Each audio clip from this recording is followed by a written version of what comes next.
આદિ ઋષિવરોને બોલાવ્યા અયોધ્યામાં અને પુત્ર કામેશથી યજ્ઞ પ્રારંભ થયો. યજ્ઞમાં આહુતિઓ હોમાવા લાગી. યજ્ઞના પૂર્ણાહુતિ સમયે સાક્ષાત અગ્નિ નારાયણ પ્રગટ થયા. જય જયકાર થયો શ્રી અગ્નિ નારાયણ ભગવાન કી જય. ચરુનો હાથમાં પ્રસાદ લઈ પ્રગટ થયા. ખીરનો પ્રસાદ લઈને ગુરુદેવના હાથમાં મૂક્યો.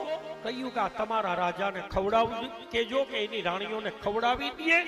એને ત્યાં 4 દીકરા અવતાર લેશે અને એની કીર્તિ ચોમેર પ્રસરાવશે. ખીરનો પ્રસાદ ગુરુદેવે દશરથજીના હાથમાં મૂક્યો. દશરથજીએ પ્રશ્ન કર્યો, ગુરુદેવ મારે 3 પત્ની છે, આ ખીર કઈ રીતના આપું? તો કે તમારી મુખ્ય પત્ની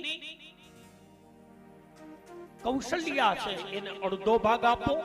આ ખીરના 2 ભાગ કરો, એનો અડધો ભાગ કૌશલ્યા માતાને આપો અને અડધો ભાગ છે એના 2 ભાગ કરો. સુમિત્રા અને કૈકેયીને પાપા ભાગ આપો. ગુરુદેવના કહેવા મુજબ અડધો ભાગ કૌશલ્યાજીને આપ્યો, પાપા ભાગ સુમિત્રા અને કૈકેયી માતાને આપ્યો.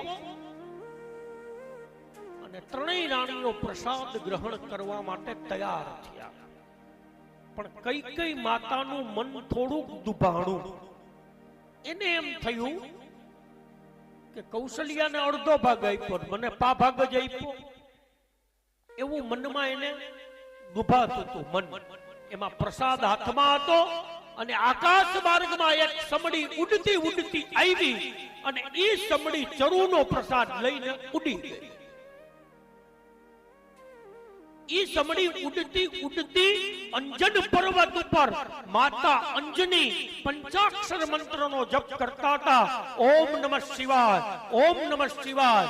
પુત્ર પ્રાપ્તિ માટે એના હાથમાં આવીને આ સમડીએ પ્રસાદ મૂક્યો અને અંજની માતાએ એ પ્રસાદ ગ્રહણ કર્યો.